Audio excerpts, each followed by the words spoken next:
नाज़रीन इकराम, ये आज का हमारा दीनी लाइव सवाल जवाब प्रोग्राम है। 38वां अल्हम्दुलिल्लाह ये प्रोग्राम है और इस मजलिस के अंदर हम बहुत सारे अपने रोज़मर्रा की ज़िंदगी में पेश आने वाले मसले मसाइल को हल करेंगे कुरान और हदीस की रोशनी में। अल्लाह ताला सही कहने और उसके मुताबिक अमल की तौफ़ीक़ नसीब फ़रमाए। तो कुछ साथियों ने अभी जो सवाल जवाब पूछे थे, अभी जो तफसीली सिलसिला चल रहा था, फ़रहान मुबीन, इनका एक सवाल था कि क्या ऐसे मदरसे में ज़कात लग सकती है जिसमें बाहर के तलबा ना पढ़ते हों, सिर्फ़ गांव महल्ले के बच्चे पढ़ते हों, क्या उनमें ज़कात देना जायज़ है? इसका जवाब ये है, इसका जी फ़हाद सैफ़ी अस्सलाम वालेकुम। जी वालेकुम अस्सलाम। तो मुबीन भाई का जो सवाल था उसका जवाब ये है कि देखें, ज़कात जो दी जाती है तो वो मुस्तहिक़ तलबा को दी जाती है। ज़कात ऐसे चाहे लोग हों चाहे तलबा हों, उनको दी जाती है जो गरीब हों। और अगर किसी मदरसे में गरीब बच्चे ही नहीं हैं तो ज़ाहिर सी बात है कि ऐसे मदरसे में, ऐसे मकतब में ज़कात नहीं लगेगी। ऐसा मदरसा, ऐसा मकतब जिसमें गरीब बच्चे ना हों तो उसमें ज़कात नहीं लगेगी, चूँकि ज़कात का मसरफ़ है गरीब तलबा, गरीब बच्चे, गरीब लोग। तो जहाँ गुर्बत ही नहीं पाई जाती वहाँ ज़कात भी नहीं लगेगी। अगर किसी मदरसे में बाहर के बच्चे हैं लेकिन सब अमीरों के बच्चे हैं, सब बच्चे ऐसे हैं कि जिनके माँ बाप अमीर हैं, ख़र्चा देते हैं, तो फिर याद रखिए कि वहाँ भी ज़कात नहीं लगेगी। ज़कात सिर्फ़ उसी मदरसे में लगेगी, ज़कात सिर्फ़ उसी मदरसे में लगेगी जहाँ मुस्तहिक़ तलबा पढ़ते हों, जो ज़कात के मुस्तहिक़ हों। ठीक है, अच्छा, और किसका क्या सवाल है? चलिए, एक साहब कह रहे हैं ये क्या है, दीन की अहम बातें। इन्होंने पूछा था कि ईद की नमाज़ का तरीक़ा बता दीजिए। जी भाई, अभी ईद की नमाज़ का तरीक़ा जो है उसके ऊपर माशाल्लाह मेरी वीडियो है और जिसको कई हज़ार लोगों ने उसको देखा है, तो बेहतर है कि आप वहाँ देख लीजिए। ईद का तरीक़ा जो है वो बड़ा आसान सा तरीक़ा है, तो वहाँ आप उसको देख सकते हैं। तो तरीक़ा बड़ा आसान है ईद का। हाँ जी, वहाँ देख लीजिए। और क्या है, अस्सलाम वालेकुम मुफ्ती साहब, फ़ैन ऑफ मुफ्ती मामूर बदर। जी वालेकुम अस्सलाम। मोहम्मद कलीम ख़ान कह रहे हैं क्या मर्द घर में एतिकाफ़ कर सकता है? जी नहीं, मर्दों का घर में एतिकाफ़ मोतबर नहीं है।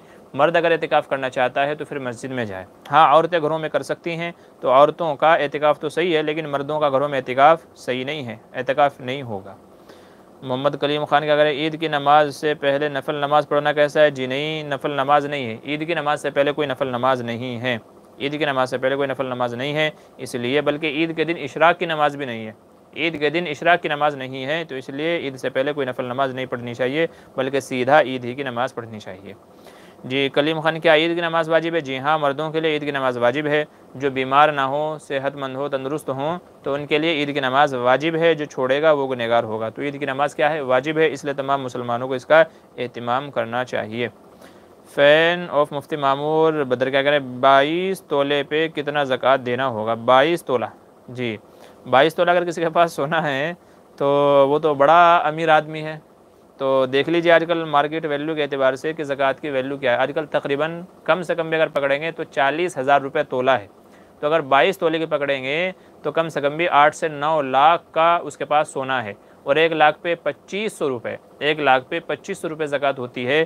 तो इसलिए 22 तोले के एतबार से वैल्यू निकाल ले। अगर 10 लाख होती है तो 10 लाख पे देख लीजिएगा 2500 रुपये के एतबार से कितनी ज़कात आएगी, तो आप अंदाज़ा लगा करके उस एतबार से ज़कात अदा कर दें। जी मोहम्मद कलीम ख़ान कह रहे हैं रोज़े में मज़ी या वदी निकल गई तो रोज़ा टूट जाता है क्या? जी नहीं, मज़ी और वदी निकलने से रोज़ा नहीं टूटेगा। हाँ, अगर अपने हाथ से मनी निकाली है, यानी नाइट फॉल अपने हाथ से किया है, तो फिर रोज़ा टूट जाएगा। तो मज़ी और वदी से नहीं टूटेगा। तबस्सुम ज़ैनब कह रहे हैं मुफ्ती साहब, अगर किसी ने कुछ काम करने से मना किया हो और ये कहा हो कि मेरे मरने तक तुम ये काम मत करना, और ये कसम दी कि अगर तुम ये काम करो तो मेरा मरा हुआ मुँह देखोगे, तो इस कसम को लेकर क्या हुक्म है? हालांकि वो काम, अच्छा देखिए, ये जो आजकल जो इमोशनली कस्में होती है ना, ब्लैकमेल करते हैं इमोशनली, तुमने ऐसा किया वैसा किया। देखिए, कसम का मसला ये है कि हराम काम की कसम नहीं खाई जाती। कोई बंदा ये कहे कि तुझे कसम है तू फुला से बात नहीं करेगा, तो जाहिर सी बात है, एक मुसलमान से बातचीत ना करना, बोलचाल बंद रखना, ये हराम है। क़त्ए ताल्लुक़ करना, रिश्तेदारी तोड़ना, ये हराम है। तो हराम चीज़ की कसम नहीं खाई जाती। किसी ने कसम भी अगर खा लिया है, उलमा फरमाते हैं उसको तोड़ना वाजिब है, तोड़ करके उसको फिर उसका कफ़ारा अदा करे। तो हराम चीज़ की कसम तो नहीं खाई जाएगी। हाँ, कोई काम जायज़ है, करना भी जायज़ है और ना करना भी जायज़ है, तो उसके अंदर कसम मोतबर हो जाएगी। लेकिन कसम कब? जबकि अल्लाह की कसम खाए। अगर यूँ कहे कि अल्लाह की कसम ऐसा नहीं करना है, और दूसरा बंदा कसम खा लेता है तो फिर उसके ज़िम्मे लाजिम है कि कसम को पूरा करे। अगर कसम तोड़ देगा तो उसे कफ़ारा अदा करेगा। अगर सिर्फ यूँ कहते हैं ना कि तुझे कसम है, अगर तूने ये काम किया तो तू मेरा मरा हुआ दे, तो ये कसम नहीं है। याद रखिए, ये कसम नहीं है, इसके ऊपर कसम के हकाम भी लागू नहीं होंगे। अगर आदमी वो काम कर ले तो उसकी वजह से उसका कफ़ारा भी वाजिब नहीं होगा। कसम जब भी मोतबर होगी जब अल्लाह की कसम खा करके यूँ कहे, अल्लाह की कसम तुम ऐसा नहीं करोगे, और वो जो काम है वो भी जायज़ हो, यानी करना भी जायज़ हो, और अगर ना करे तो कोई बात नहीं है। कोई रिश्तेदारी तोड़ने की कसम देता है तो भी जायज़ नहीं है। कोई यूँ कहे नमाज नहीं पढ़ना तुझे कसम है, तो ये भी गलत है। तो काम ऐसा होना चाहिए जो मुबाह और जायज़ के कबील से हो। अच्छा, क्या कह रहे हैं? सही। अच्छा, गुस्से से उसने ऐसा कहा हो तो क्या करना इस तरह की कसम पर? जी मैंने बता दिया अभी क्या करना चाहिए। तबस्सुम ज़ैनब क्या कह रहा है, क्या औरतों के लिए ईद की नमाज़ पढ़ना है? जी नहीं, औरतों के लिए नहीं है। औरत है उसके लिए भी ईद की नमाज़ नहीं है। ऐसे जो मरीज़ है, जा नहीं सकता है, उसके लिए भी ईद की नमाज़ नहीं है। ग़ुलाम वगैरह हैं उनके ऊपर भी ईद की नमाज़ नहीं है। तो औरतों पर ईद की नमाज़ वाजिब नहीं है, लेकिन अगर पहुँच जाएँ जैसे हरमैन शरीफ़ैन है, इस तरह के मकामात हैं, तो अगर इस तरह के मकामात पे औरतें ईद की नमाज़ पढ़ लें तो उनके लिए बाइसे खैर व बरकत है, बाइसे सवाब है। लेकिन औरतों पर ईद की नमाज़ वाजिब नहीं है कि घरों से अपना दुपट्टा उठा करके चल दें ईद की नमाज़ पढ़ने के लिए, तो औरतों पर ईद की नमाज़ वाजिब नहीं है। फ़रहान मुबीन कह रहे हैं, एक बेवा औरत है जो शरन ज़कात और सदक़ा फ़ितर की मुस्तहिक़ है, तो क्या वो बेवा औरत अपना और अपनी औलाद की तरफ से सदक़ा फ़ितर देना खुद उस पर वाजिब होता है? जिन्हें जो ज़कात की खुद मुस्तहिक़ है तो उसके ऊपर सदक़ा फ़ितर देना लाजिम नहीं है। जब वो खुद ज़कात की मुस्तहिक़ है तो वो किसको देगी? तो इसलिए जिसके पास इतना मालो मता ना हो कि जो इसके ऊपर सदक़ा फ़ितर बनता हो या ज़कात बनती हो, मतलब ये है कि वो साहिब निसाब नहीं है, तो ना खुद उसके ज़िम्मे अपना लाजिम है ना अपनी औलाद का देना लाजिम है, चूँकि वो तो खुद ही मुस्तहिक़ है। मोहम्मद कलीम क्या कह रहे हैं, ईद की नमाज़ से पहले चाश्त और इशराक की नमाज़ पढ़ना मना है? जी हाँ मना है, नहीं पढ़नी चाहिए ईद के दिन। फ़हद सैफ़ी क्या कह रहे हैं, क्या मुर्दे को इस दुनिया के कब्रिस्तान में उससे सवाल होता है, इस दुनिया के कब्र में उस पर अज़ाब होता है, इस बारे में ज़रा वज़ाहत कर दीजिए? जी हाँ, दुनिया में जिस इंसान को जहाँ दफनाया जाएगा, अगर किसी को दफनाया गया है तब तो अच्छी बात है, लेकिन अगर किसी को दफनाया नहीं गया, जैसा कि बहुत सारे लोग जला देते हैं या तो टुकड़े टुकड़े कर देते हैं, याद रखिए अगरचे उनका जिस्म हमारे एतबार से मौजूद नहीं है, लेकिन अल्लाह ताला रूह को अज़ाब देते हैं। इसलिए उलमा फरमाते हैं कि इंसान को जो अज़ाब होता है वो जिस्म और रूह दोनों का अज़ाब होता है। तो जिसका इंतकाल हुआ है, जिसको दफना दिया गया है, तो इसी दुनिया में कब्र के उसी हिस्से में जिसमें उसको दफनाया गया है तो उसी में उसको अज़ाब होता है, और ये सिलसिला चलता रहेगा क़यामत तक यही सिलसिला चलता रहेगा। इसलिए हदीस में फरमाया गया कि कब्र दोज़ख के गड्ढों में से एक गड्ढा है या जन्नत के बागों में से एक बाग है। मतलब ये है अच्छा होता है तो यहीं कब्र में ही उसके लिए आसानियाँ पैदा कर दी जाती हैं, और अगर बुरा आदमी होता है तो यहीं दुनिया ही में उसके ऊपर जो अज़ाबात का सिलसिला है वो शुरू कर दिया जाता है। याद रखिए, कब्र से मुराद वो गड्ढा ही नहीं है कि अगर वो गड्ढा कल को नहीं रहा और जो है उसको तोड़ फोड़ के बराबर कर दिया फिर उसके बाद किसी और को दफना दिया, तो यही मुराद नहीं है। बल्कि असल ये है कि जब वो मरने के बाद ज़मीन में चला गया तो ज़मीन के उस हिस्से में कल को वो बाकी रहे ना रहे, लेकिन उसको ये नेमतें या अज़ाबात का मज़ा उसके ऊपर ऐसे ही जारी रहेगा। अच्छा, मोहम्मद कलीम क्या करें, कुछ लोग कहते हैं कि फ़िदिया दे दिया, रोज़ों की क़ज़ा ज़रूरी नहीं है, इसकी वज़ाहत फरमा दीजिए। जी मैंने कल एक वीडियो अपलोड की थी, क़ज़ा कफ़ारा फ़िदिया का वगैरह का मसला, मैंने उसमें अर्ज़ किया था कि देखें जो बंदा रोज़ा रख सकता है, रोज़े क़ज़ा हो गए हैं, छोड़ दिए हैं, तो जो रख सकता है उसके ज़िम्मे रखना ही लाजिम है। जो नहीं रख सकता, आजिज़ आ गया मरने तक के, अब वो रोज़ा रख ही नहीं सकता, ऐसे शख्स को कहा जाता है शेख फ़ानी। मतलब ये है कि वो फ़नाई हो जाएगा बस, वो अब वो रोज़ा नहीं रख सकेगा। बीमार हो गया, सेहत नहीं है, या कोई ऐसी बीमारी लाहिक हो गई है, कोई ऐसा उज़्र लाहिक हो गया है कि वो सेहतमंद हो ही नहीं सकता, कभी रोज़ा रख ही नहीं सकता, तो फ़िदिये का हुक्म उसके लिए है। लेकिन जो रोज़ा रख सकता है, या तो थोड़ी बीमारी है, आज बीमारी है, कल सही हो जाएगा, साल में सही हो जाएगा, 2 साल में सही हो जाएगा, उलमा फरमाते हैं कि जब भी सेहतमंद हो जाए तभी उसके ज़िम्मे लाजिम है। तो जो रख सकता है उसके ज़िम्मे क़ज़ा ज़रूरी है, उसकी तरफ से फ़िदिया मोतबर नहीं होगा। जो लोग कहते हैं वो गलत हैं। जी मोहम्मद सदाकत कह रहे हैं, मुफ्ती साहब कितने किस्म के माल में ज़कात वाजिब है? जी कई सारे माल हैं, सोना है, चांदी है, कैश है, माल तिजारत है, और ऐसे ही खेती बाड़ी है उसमें उश्र वाजिब होता है, और ऐसे ही अगर गाय बैल भैंस वगैरह जो एक मकदार है अगर वो उस मकदार को पहुंच जाए तो उसमें भी ज़कात वाजिब होती है। इसके अलावा और आप क्या पूछना चाह रहे हैं तो उसकी वजाहत कर दिया कीजिएगा। मुफ्ती सैयद अहमद कासमी बंगलौरी कह रहे हैं, अस्सलाम वालेकुम वरहमतुल्लाहि वबरकातुहू। मुफ्ती साहब किसी का नाम अब्दुल वहाब हो या अब्दुल्ला वगैरह हो तो इससे पहले मोहम्मद लिखना कैसा है? जी मोहम्मद लिखने की ज़रूरत नहीं है, अब्दुल वहाब हो गया तो इतना काफ़ी है। मोहम्मद अब्दुल वहाब, मोहम्मद लगाना ज़रूरी नहीं है, अब्दुल वहाब हो गया है तो इतना काफ़ी है।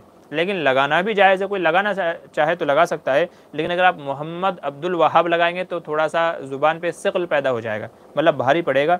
तो इसलिए बेहतर है कि बस उतना ही अब्दुल्ला या अब्दुल वहाब या अब्दुल क़य्यूम, अब्दुल रहमान वगैरह बस उसी नाम से पुकारा जाए, मोहम्मद लगाना ज़रूरी नहीं है। लगाना चाहें तो लगा देंगे, मसला नहीं है। मोहम्मद कलीम, क्या सदक़ा फ़ितर वाजिब है? जी हाँ, सदक़ा फ़ितर वाजिब है, देना ज़रूरी है। जो नहीं निकालेगा तो वो गुनहगार होगा। ठीक है, रमज़ान चला गया, ईद भी चली गई, इसका मतलब ये नहीं है कि हमने नहीं दिया था तो माफ़ हो गया, नहीं नहीं, वो देना ही ज़रूरी है। आप भले ही ईद के बाद दें, लेकिन देना ज़रूरी है, छुटकारा नहीं होगा जब तक कि नहीं देंगे। आगे चलिए, फ़हद सैफ़ी कह रहे हैं, अगर कोई इंसान हालत शराब में मरता है या हालत के ज़िना में मरता है तो उसकी नमाज जनाजा क्या पढ़ाई जाती है, जबकि कोई भी इंसान हालत ईमान में शराब नहीं पी सकता? जी, सवाल तो अच्छा है, लेकिन चूँकि दुनियावी एतबार से हम उसको मुसलमान ही समझेंगे। हदीस में फरमाया, जब बंदा शराब पीता है, चोरी करता है, ज़िना करता है तो ईमान निकाल लिया जाता है।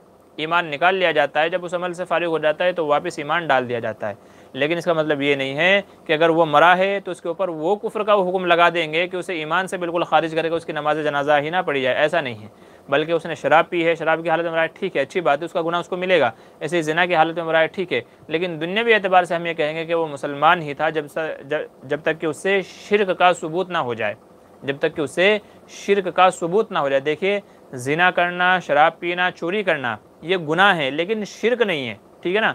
ये बहुत बड़े बड़े गुनाह हैं, ठीक है, कबीरा गुनाहों में से, लेकिन शिर्क नहीं है। तो जब तक कि उससे वाज़े तौर पर शिर्क का सुदूर ना हो जाए तब तक कि हम उसे काफिर भी नहीं कहेंगे और कुफ्र वाले अहकाम भी उसके ऊपर लागू नहीं होंगे। तो ज़िना किया है, चोरी की है, ठीक है, बहुत बड़ा गुनाह है, उस हालत में मर गया, ठीक है, बहुत बड़ी बात है, बहुत महरूमी की बात है। लेकिन यह है कि बतौर हैसियत इस एतबार से कि चूँकि उससे खुल्लम खुल्ला शिर्क का सुदूर नहीं हुआ तो इसलिए उसकी नमाज जनाजा वगैरह पढ़ी जाएगी और उसको मुसलमान ही समझा जाएगा।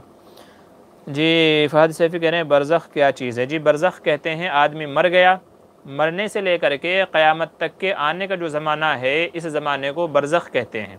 जो ये ज़माना है इसको बरज़ख कहते हैं और इसका हुक्म ये है कि जो अच्छे अमल में है वो अच्छी हालत में है, जिसके बुरे अमल थे वो बुरे हालात में हैं, तो यही रहेगा। न जन्नत का फ़ैसला होगा, न जहन्नम का फ़ैसला होगा। जब क़यामत कायम होगी, फिर सवाल व जवाब होगा, फिर उसके बाद जन्नत जहन्नम में जाने का फ़ैसला होगा। तो मरने से लेकर के क़यामत तक का जो ज़माना है उसको बरज़ख कहा जाता है। सैनुल्लाह, अस्सलाम वालेकुम। जी वालेकुम सलाम। अब्दुर्रऊफ़, क्या अपनी नानी को ज़कात दे सकते हैं? जी, नानी को ज़कात नहीं दे सकते भाई, अपने उसूल व फ़ुरू को ज़कात देना जायज़ नहीं है। माँ बाप, दादा दादी, नाना नानी, पोता पोती, बेटा बेटी, इनको ज़कात नहीं दे सकते, ठीक है, इनको ज़कात नहीं दे सकते। तो आदमी अपने उसूल व फ़ुरू यानी जिनसे वो पैदा हुआ या जो उससे पैदा हुए, भले ही ऊपर तक कितने भी सिलसिले हों, नीचे तक कितने भी सिलसिले हों, कितनी भी पीढ़ियाँ क्यों ना हो, तो अपने उसूल व फ़ुरू को ज़कात नहीं दे सकता। मोहम्मद शुएब कह रहे हैं, मुफ्ती साहब इसाले सवाब करने का क्या तरीका है? जी भाई, मेरी वीडियो मौजूद है, उसमें आप देख लीजिएगा इसाले सवाब करने का तरीका क्या है। फ़रहान मुबीन कह रहे हैं, औरत अपने घर में एतिकाफ़ करती है तो क्या उसके आसपास, तो उसके पास या उस घर में उसका शौहर या उसकी औलाद जा सकती है? जी हाँ, जा सकती है, जाने में तो कोई हर्ज नहीं है। मोतकीफ़ा जो औरत है एतिकाफ़ में बैठी हुई है, उसके पास कोई भी जा सकता है, जाने में कोई मुज़ायक़ा नहीं है, कोई हर्ज नहीं है। लेकिन शौहर जा करके दूसरे अमाल नहीं कर सकता, जैसे चूमा चाटी या तो और जो दूसरे अमाल है वो अमाल नहीं कर सकता। जाना है जाए, बैठे बातचीत करे, वो सब जायज़ है, उसमें कोई मुज़ायक़ा नहीं है। फवाज़ अली कह रहे हैं, अस्सलाम वालेकुम हज़रत, क्या नमाज में क़िराअत की गलती से सजदा सहव वाजिब होता है? जी नहीं, क़िराअत की गलती से सजदा सहव वाजिब नहीं होता, ठीक है, क़िराअत की गलती से सजदा सहव वाजिब नहीं होता, बल्कि जो नमाज की गलती है, क़िराअत की नहीं, जो नमाज की गलती है, जैसे कोई रुकन छोड़ दिया, आगे पीछे हो गया, ठीक है, तो जो वाजिबात नमाज हैं उनके छोड़ने से, आगे पीछे करने से सजदा सहव लाज़िम होता है, क़िराअत से नहीं। मुफ्ती सैयद अहमद कासमी बंगलौरी कह रहे हैं, अस्सलाम वालेकुम रहमतुल्लाहि व बरकातुहू। जी वालेकुम सलाम। मसला ये है कि छिपकली के बीट यानी पाखाना अगर पानी के टैंक में गिर जाए तो उस पानी का क्या हुक्म है? जी कोई नहीं, पाक ही कहलाएगा वो, ठीक है। छिपकली की बीट कोई इतनी ज़्यादा नहीं होती कि जिसकी वजह से उसका रंग, जायका, बू वगैरह बदल जाए, तो इसलिए अगर उसकी बीट गिर जाती है तो उससे पानी के ऊपर कोई हुक्म नहीं लगेगा, पानी पाक ही कहलाएगा, ठीक है। आगे चलिए, फवाज़ अली कह रहे हैं, हज़रत क्या हम फ़जर इसलिए पढ़ते हैं क्योंकि वो नमाज है जो आदम ने तौबा के बाद, और ज़ोहर की नमाज वो है? जी, जो आप बताना चाह रहे हैं कि भाई फ़ुला नमाज फ़ुला नबी ने पढ़ी, फ़ुला नबी ने पढ़ी, फ़ुला, तो बाज़ इस तरह की बातें मशहूर हैं, बाज़ बातें इस तरह की मशहूर हैं, लेकिन ये हकीकत नहीं है कि इस वजह से हम पढ़ते हैं, नहीं नहीं, बल्कि ये शुरू में तो अल्लाह ताला ने 50 नमाज़ें दी थी, मशहूर वाक़या है ना, मशहूर हदीस है कि शुरू में अल्लाह ताला ने 50 नमाज़ें दी थी। तो ये नमाज़ें तो 4 होती हैं, 4 या चलो 5 मान लो, ये 5 ही नमाज़ें हैं ना, अल्लाह ने शुरू में 50 नमाज़ें फ़र्ज़ की थी, तो वो 50 नबियों को तो वाक़या है नहीं कि फ़लाँ नबी ने फ़लाँ नबी ने फ़लाँ नबी ने ऐसा पढ़ा वैसा पढ़ा। तो शुरू में अल्लाह ताला ने 50 नमाज़ें फ़र्ज़ की थी, फिर आहिस्ता कम करते करते करते करते 5 नमाज़ें रह गई। हाँ, ये है जिन नमाज़ों की आप बात कर रहे हो जो, तो ये इस तरह के बाज़ रिवायत में आता है कि उन्होंने तौबा कबूल की, तो उस वक़्त का ये वाक़या था। और मगरिब के ताल्लुक़ से आता है, शायद हज़रत दाऊद अलैहिस्सलाम जब उनको अपनी गलती पे तंबीह हुई तो वो सजदे में गिर गए, तो 4 रकात नमाज़ पढ़ रहे थे लेकिन गलती से 3 पे बैठ गए, तो मगरिब में इसलिए 3 रकात हैं। तो इस तरह की बातें हैं, लेकिन ये असल वाक़या नहीं है, ये असल वजह नहीं है कि हम इस वजह से पढ़ते हैं। असल वजह यह है कि अल्लाह ताला ने 50 नमाज़ें फ़र्ज़ की थी, थोड़ी होते होते होते अब 5 रह गई हैं, तो अब हमको 5 ही पढ़ना है। किसने पढ़ी किसने नहीं पढ़ी उसको हमसे कोई मतलब नहीं है। अल्लाह का हुक्म है, अल्लाह ने बताया है, वक्त अल्लाह ने बताए हैं, हुज़ूर सल्लल्लाहु अलैहि वसल्लम ने तरीक़ा बताया है, तो उस तरीक़े से हमको अदा करनी है। बस असल मसला ये है। अच्छा आगे चलिए, हज़रत ज़ैद, अच्छा हाफिज़ ज़ैद कह रहे हैं अस्सलाम वालेकुम रहमतुल्लाहि व बरकातहू। उजरत तरावी, जी उजरत तरावी के ताल्लुक़ से मैं कम से कम 10 वीडियो डाल चुका हूँ अब तक के, जिसमें मेरा ख़ुद का अपना भी मसला है, मेरा रुझान क्या है दलाइल की रोशनी में, और मुफ्ती ज़रअर अली ख़ान साहब है उनका भी, और अभी कल ही हाल ही में मैंने दारुल उलूम कंथारिया भरूच गुजरात के जो शेखुल हदीस हैं शेख अनवर कावी, मेरी मुलाकात है, अच्छी पहचान है उनसे, तो उनका हज़रत का भी कल परसों का बयान था, 2 मिनट की क्लिप है, तो उनको भी आप देख लीजिएगा। तो कई सारे अकाबिर हैं जिनका रुझान इस वक्त ये है कि नहीं, हुफ़ाज़ कराम की खिदमत करनी चाहिए, हुफ़ाज़ कराम की खिदमत करनी चाहिए। बल्कि कल ही का वाक़या है, हमारे बड़े भाई की मस्जिद में ये ऐलान हुआ था कि भाई ये एक मौका है, लोगों को चाहिए कि इमाम हज़रात की खिदमत करें, तो जिससे जो भी बने तो वो अपनी खुशी से हमको दे दे, ताकि फिर वो सब हम एक साथ में इमाम साहब को हदिया दे दें। तो किसी ने उठ के कह दिया कि ये तो जायज़ नहीं है। तो वो जो वहाँ के जो ज़िम्मेदार थे भाई बता रहे थे, उन्होंने उसको ऐसा झाड़ा, पूरी मस्जिद खामोश थी, और उन्होंने ऐसा उनको लताड़ा कि वो शर्म से पानी पानी हो गया। उनके अल्फाज ये थे, ख़ुद तो देते नहीं हो कभी, ये बताओ ईमानदारी से, आज तुम जो हराम हराम के फतवे लेके बैठे हो, क्या कभी आज तक इमाम साहब को हदिया दिया? दिया तो कितना हदिया दिया? पूरे साल भर में तुमने इमाम साहब को हदिया दिया, खुद कभी देते नहीं हो। जो देने वाले होते हैं उनको भी रोकते हो कि इमाम साहब के बच्चे नहीं हैं, कि इमाम साहब खाना नहीं खाते हैं, कि इमाम साहब घर का रेंट नहीं देते हैं, कि इमाम साहब बिजली का बिल नहीं भरते हैं, कि इमाम साहब गैस इस्तेमाल नहीं करते हैं, कि इमाम साहब ईद की खुशियाँ ना मनाएं। तो ये सारी ज़रूरतें तो पैसे से पूरे होंगी ना, और अभी तुम हराम हराम के फतवे लेके बैठे हो, तो ये ज़रूरतें कहाँ से पूरी होंगी? क्या अल्लाह उतारेगा मन्नो सलवा? कह रहे हैं कि उन्होंने तकरीबन आधा घंटा सब लोगों को वो बातें कही हैं कि भाई हमको भी पता है हराम क्या है हलाल क्या है, तो हमें मसले ना बताओ, ये इमाम साहब की खिदमत का एक मौका है, तुमको देना है तो दे दो, अगर देना नहीं है तो खामोश रहो, मसले हमको ना बताओ। वो इमाम साहब हैं, उनको तुमसे ज़्यादा मसले पते हैं, उनको तुमसे ज़्यादा पता है, तो इसलिए हराम हराम के फतवे ना लगाओ। एक मौका आया है, लोग बेचारे खुशी से जिसको जो देना होता है तो वो दे देते हैं, अब तुम खुद भी नहीं देते, दूसरों को भी जो है रोकते हो, मना करते हो, तो लोग क्या करेंगे? इमाम साहब भी इंसान हैं, ज़रूरतें लगी हुई हैं, तो उनकी ज़रूरतें कहाँ से पूरी होंगी? हाँ, कोई बंदा देता है, उनके ख़र्चे चल रहे हैं, अलग से उनको हदिया दिया जाता है, फिर मसला नहीं है। हम भी यही कहते हैं कि अल्लाह ने जिसको साहिब इस्तिताअत बनाया है, जिसकी हैसियत है, उसके ख़र्चे उठ रहे हैं, उसको ज़रूरत नहीं है तो वो ना ले, लेकिन जो ज़रूरतमंद है तो फिर इस तरीक़े के हेले, इस तरीक़े के अपने जो है इस तरह की चीज़ें अपनाएं कि जिससे उसका काम हो जाए। तो सांप भी मर जाए लाठी भी ना टूटे, तो ये मसला है। इस सिलसिले में बस क्या कहूँ, उम्मत का बहुत बुरा हाल है, ना खुद करते हैं ना दूसरों को करने देते हैं। ये हराम के सारे फतवे इसी मौके पे याद आते हैं। उनसे पूछना चाहिए, जो तुमको हलाल और हराम के मसले बता रहा है, जो तुमको नमाज़ पढ़ा रहा है, तुम्हारी ज़रूरतों का ख्याल कर रहा है, बयान कर रहा है, उसकी ज़रूरतें कहाँ से पूरी होंगी? या तो तुम 2 माहाना वजीफ़ा उनका इतना बांधो महीने का कि जिससे उनकी तमाम ज़रूरियात पूरी हो जाएँ, फिर मसला नहीं है। लेकिन उतना भी देते नहीं है, 5-10 हज़ार रुपये देते हैं, समझते हमने बहुत बड़ा काम कर दिया है। 5-10 हज़ार रुपये मेरे भाई यहाँ किराए आ जाते हैं, मुंबई जैसे शहरों में 10-10 हज़ार रुपये लोगों के लाइट के बिल आते हैं, किराए आते हैं। तुम्हें क्या लगता है इमाम साहब इमाम साहब के ऊपर जो है वो आसमान से रोज़ी उतरती है? ऐसा नहीं है, उनके भी खर्चे हैं, तो वो कैसे पूरे होंगे? वो देने से पूरे होंगे। बहरहाल बात लंबी हो जाएगी, कहीं और चली जाएगी, बहुत सारे मसले हैं लोगों के, आप उलमा के देख लीजिए।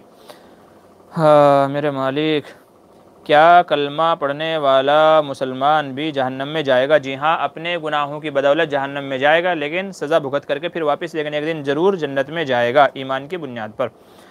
जी MS हुसैन कह रहे हैं अस्सलाम वालेकुम, मैंने सुना है कि लैलतुल क़द्र साल में कभी भी हो सकती है। जी हाँ, सही सुना है, लेकिन उम्मीद इस तरह बढ़ती है क्या ऑर्डर, साल में कोई भी रात, रमज़ान लास्ट 10 दिन, रमज़ान ताक़रात। अच्छा तरतीब बता रहे हैं, जी हाँ, बेहतर तो ये है, क्योंकि बाज़ उलमा ने अपने ये वाक़यात नकल किए हैं कि हमने शब क़दर के अलावा भी, यानी रमज़ान के अलावा भी दूसरे रातों में, हमने दूसरे वक्तों में शब क़दर को देखा है। तो बाज़ उलमा का कहना ये है कि शब क़दर पूरे साल में घूमती रहती है, कभी भी हो सकती है, ज़्यादा चांसेस हैं उसके रमज़ान में भी आखिर के अशरे में, आखिर अशरे में भी ताक़ रातों में। बाज़ उलमा ये फरमाते हैं कि शब क़दर दो हैं, एक वो जो ख़ास रमज़ान में है, शब क़दर आखिर के अशरे में है, एक तो वो है, और एक रमज़ान एक अलग है जो पूरे साल घूमती रहती है। शेख ने फ़ज़ाइल अमाल में दोनों बातें लिखी हैं, वहाँ मुताला कर लिया जाए। मोहम्मद खलील खान कह रहे हैं बहन को ज़कात दे सकते हैं? जी हाँ, ज़कात दी जा सकती है, बल्कि डबल सवाब है बहन को ज़कात देने में। भाई बहनों को ज़कात दी जा सकती है, ठीक है। माँ बाप को, नाना नानी, दादा दादी, पोते पोते को नहीं दी जा सकती। अहमद तंबोली अस्सलाम वालेकुम। जी वालेकुम अस्सलाम। गेमर्स रिलायंस कह रहे हैं अस्सलाम वालेकुम मुफ्ती साहब, ताजुद्दीन क्या कह रहे हैं, क्या ताजुद्दीन जानकारी चाहता हूँ, नाम क्या, मरने के बाद को अपनी जन्नत में जगह कितना होने उठा रहा है और कितना मिलेगा? आप क्या कह रहे हैं भाई, मुझे समझ में नहीं आया, थोड़ा और वाज़ेह तौर पे समझा दीजिए, लिख दीजिए आप कहना क्या चाह रहे हैं। गेमर रिलायंस, मैं समझ नहीं पाया आपकी बात। मोहम्मद कलीम खान कह रहे हैं नमाज जनाजा में कितने फ़र्ज़ हैं और कितनी सुन्नतें हैं? देख लीजिए, किताबों में लिखे हुए हैं। नमाज जनाजा का तरीक़ा है मेरी वीडियो में, वहाँ देख लीजिएगा, ठीक है। रेहान खान कह रहे हैं इमाम साहब को ज़कात दे सकते हैं अगर वो मुस्तहिक़ हो? जी हाँ, ज़कात दी जा सकती है अगर वो ज़कात के मुस्तहिक़ हों।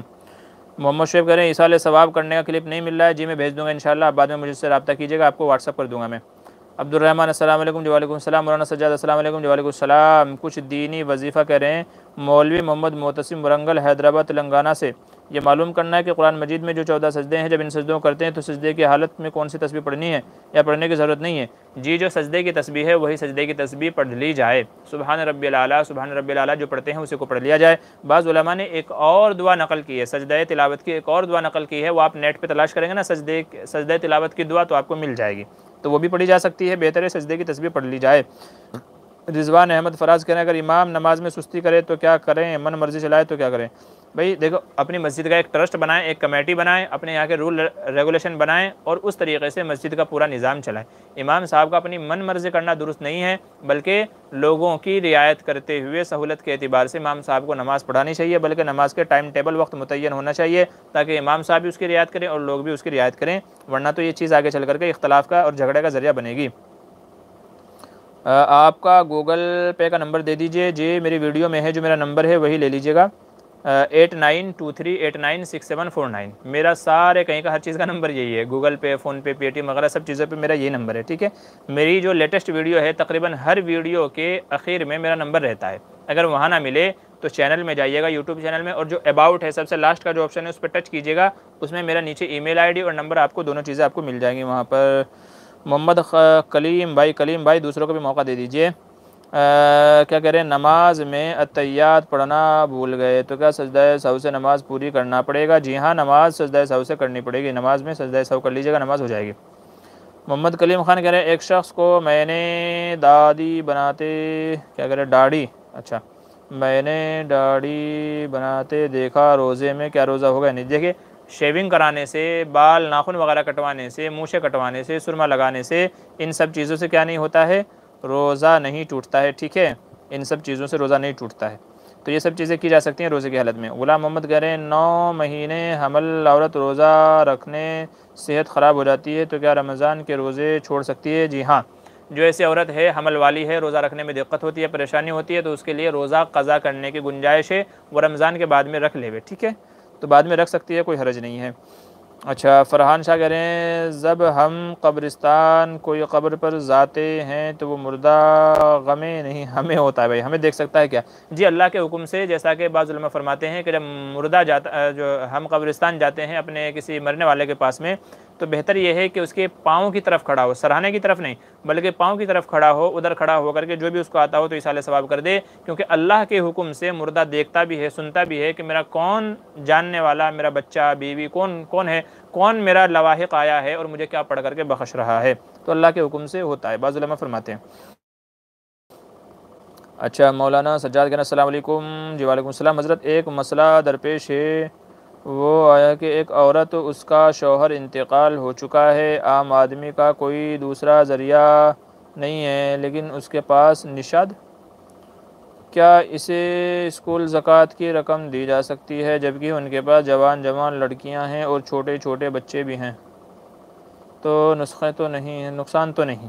देखिए, जो भी औरत, वो चाहे कहीं पढ़ाती है, नहीं पढ़ाती है, बच्चे जवान हैं, नहीं है, कुछ भी है, जो औरत साहिब निसाब नहीं है, यानी जिसके पास में सोना चांदी कैश आज के ज़माने में तकरीबन 35-40 हज़ार रुपये के आसपास नहीं है, जिसके पास नहीं है, तो ऐसा शख्स मर्द हो या औरत हो वो ज़कात का मुस्तहिक़ है, तो उसको ज़कात दी जा सकती है। ठीक है, किसी के शौहर का इंतकाल हुआ हो तो भी यही मसला है, नहीं हुआ हो तो भी यही मसला है। तो जिस औरत का शौहर है लेकिन वो औरत गरीब है, उसके पास इतना सोना चांदी नहीं, आप तहकीक कर लीजिएगा, अगर किसी औरत के कान में, समझ लीजिए किसी औरत के कान में सोने के 1 तोले के टॉप्स हैं कानों में, या गले में चैन है 1 तोले की, याद रखें, फिर वो ज़कात की मुस्तहिक़ नहीं होगी। उससे कहा जाएगा पहले इसको बेचो, इसके ज़रिए से अपने खर्चे चलाओ, फिर जब वो रकम खर्च हो जाएगी फिर ज़कात की रकम दी जाएगी। तो आप अच्छे से तहकीक कर लें कि उसके पास इतना है कि नहीं है सोना चांदी, अगर होगा तो फिर वो ज़कात के मुस्तहिक़ नहीं है। एम एस हुसैन कह रहे हैं रुकू और सजदे की तस्बीह 3, 5, 7 टाइम है क्या, कितना भी पढ़ सकते हैं, बेहतर क्या है? अगर लंबा रुकू और सजदा इमाम करे तो 7 बार पढ़ें। जी, 11 बार तक आप पढ़ सकते हैं, 3 बार, 5 बार, 7 बार, 11 बार तक आप पढ़ सकते हैं। इतने में तो इमाम साहब उठ ही जाएंगे, इससे लंबा रुकू सजदा जल्दी से कोई करता नहीं है। तो आप ताक अदद में कोशिश करें, ताक अदद में 3, 5, 7, 9, 11 बार, तो ताक अदद में जितना चाहें आप पढ़ सकते हैं। फ़हद सैफ़ी कह रहे हैं यतीम बच्चों की माँ अगर दूसरी शादी कर लेती है तो क्या वो बच्चे अब भी यतीम कहलाएंगे? जी, अपने असली बाप के एतबार से तो यतीम ही कहलाएंगे, चूँकि उनका जो असली बाप था वो तो मर चुका है। अलबत्ता यह है कि दूसरे की निगरानी में चले गए हैं, तो दूसरे की कफ़ालत में चले गए हैं, क्योंकि यतीम का मतलब ये है कि जिसका बाप ना हो, तो असली बाप तो है ही नहीं, तो इसलिए तो बहरहाल तो बाप नहीं है तो इसलिए यतीम तो कहलाएंगे। ठीक है, और आगे चलिए। गुलाम मोहम्मद कह रहे हैं मुसाफिर के लिए रोज़े का क्या हुक्म है, तफसील से बता दें। जी, मुसाफिर के लिए ये है कि अगर सफ़र में दिक्कत होती हो रोज़ा रखने की वजह से, ट्रैवलिंग ऐसा है जिसमें भागना दौड़ना उतरना चढ़ना पड़ता है, मतलब ये है कि रोज़ा रखने से तकलीफ़ होती है, परेशानी होती है, नहीं रख सकता है, तब तो बेहतर है कि ना रखे, रुख्सत है उसके लिए, गुंजाइश है। लेकिन अगर रख सकता है आराम से, जैसा कि आजकल के ट्रेन का सफ़र है, कोई बंदा 3rd AC में जा रहा है, 3rd AC में जा रहा है या 2nd AC में जा रहा है, दिन भर AC में रहेगा, तो ऐसे बंदे को रोज़ा रख लेना चाहिए। क्यों? क्योंकि दिक्कत तो कोई है नहीं, ना धूप लग रही है, ना कोई और मशक्क़त है, ना कोई और तकलीफ़ है, AC में आना है, AC में जाना है, तो जब कोई दिक्कत नहीं है मेरे भाई तो रख लो। छोड़ना चाहे तो छोड़ तो सकता है चूँकि सफ़र में है, लेकिन ऐसे बंदे को रोज़ा रख लेना चाहिए। तो बहरहाल अगर कोई दिक्कत परेशानी नहीं है तो रख लेना चाहिए, दिक्कत परेशानी है तो फिर उसके लिए रुख्सत है। अनीस काशिफ़ी ऑफिशियल कह रहे हैं अस्सलाम वालेकुम मुफ्ती साहब, अगर किसी शौहर ने अपनी बीवी को ये कह दिया कि तू अपने घर ही रहो, मैं तुझे अब लाता ही नहीं, तो इससे तलाक हो जाती है या नहीं, या तलाक लफ्ज़ से ही तलाक होगी? देखिए, इस लफ्ज़ से तलाक नहीं होगी। ठीक है, अगर उसकी नीयत तलाक देने की नहीं है, ये इस तरह के जो अल्फाज है ना, तू अपने घर ही रहो, मैं तुझे लाऊंगा ही नहीं, मुझे तेरी ज़रूरत ही नहीं, ये अल्फाज तलाक किनाई में से है। इसका मतलब ये है कि अगर दिल में तलाक की नीयत थी, बीवी को छोड़ने की नीयत थी, तब तो तलाक हो जाएगी, और अगर सिर्फ डराना धमकाना मकसद था, गुस्सा करना मकसद था, छोड़ने की नीयत नहीं थी, तो फिर इस तरह के जो अल्फाज है उनसे तलाक नहीं होगी। ठीक है, तो ये तलाक किनाई में आएंगे। ठीक है, चलिए इसका भी हो गया है। और आगे क्या है, MS हुसैन कह रहे हैं एक फ़ैमिली में कितने साहिब निसाब हो सकते हैं? कोई अगर 2 साल पहले साहिब निसाब था अब नहीं है तो वो उन 2 सालों का देगा? देखिए, हर बंदा शरीयत के अहकाम का हर बंदा मुकल्लफ़ है। जैसे नमाज हर एक के ऊपर फ़र्ज़ है, जैसे रोज़ा हर एक के ऊपर फ़र्ज़ है, तो ऐसे ही ज़कात भी हर उस शख्स पर फ़र्ज़ है जो साहिब निसाब हो।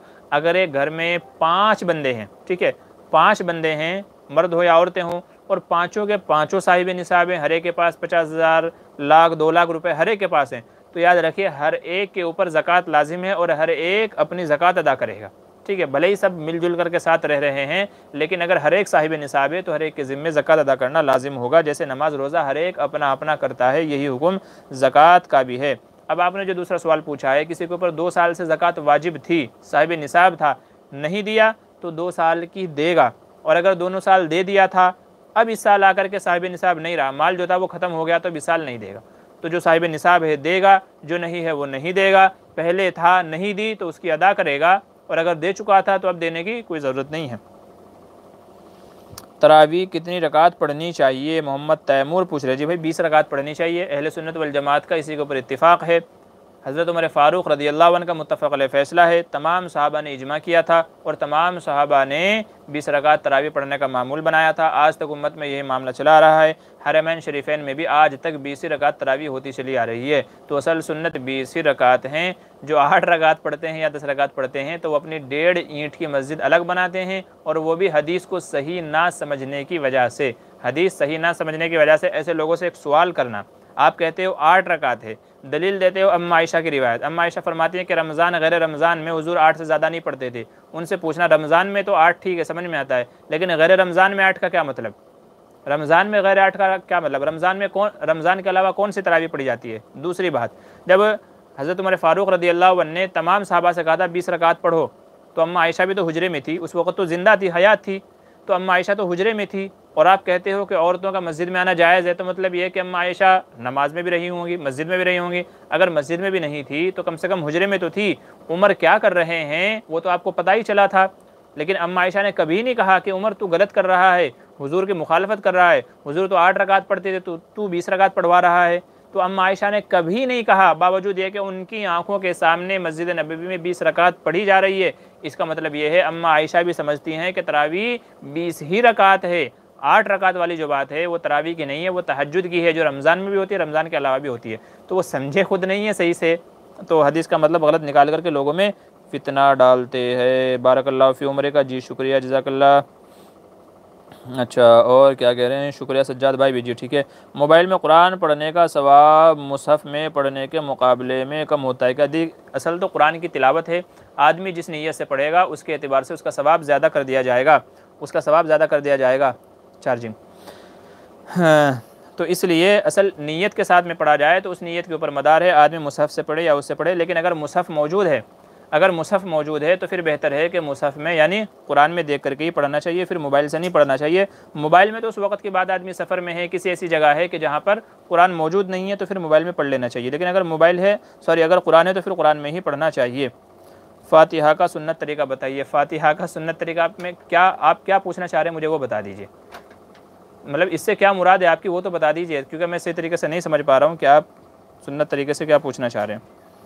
अच्छा, MS हुसैन, क्या कुर्बानी में भी साहिब निसाब के सेम कंसेप्ट है या कुर्बानी काफ़ी दिनों में? जी, कुर्बानी के लिए भी सेम कॉन्सेप्ट है। जो साहिब निसाब है उसके ज़िम्मे लाजिम है, भले ही वो ईद से 2 दिन पहले यानी कुर्बानी से 2 दिन पहले भले ही वो साहिब निसाब बना हो, लेकिन जो साहिब निसाब है सेम कॉन्सेप्ट है। जो साहिब निसाब है तो उसके ज़िम्मे भी कुर्बानी में क्या है? लाजिम है। क्या है? कुर्बानी में लाजिम है। ठीक है, अच्छा आगे चलिए।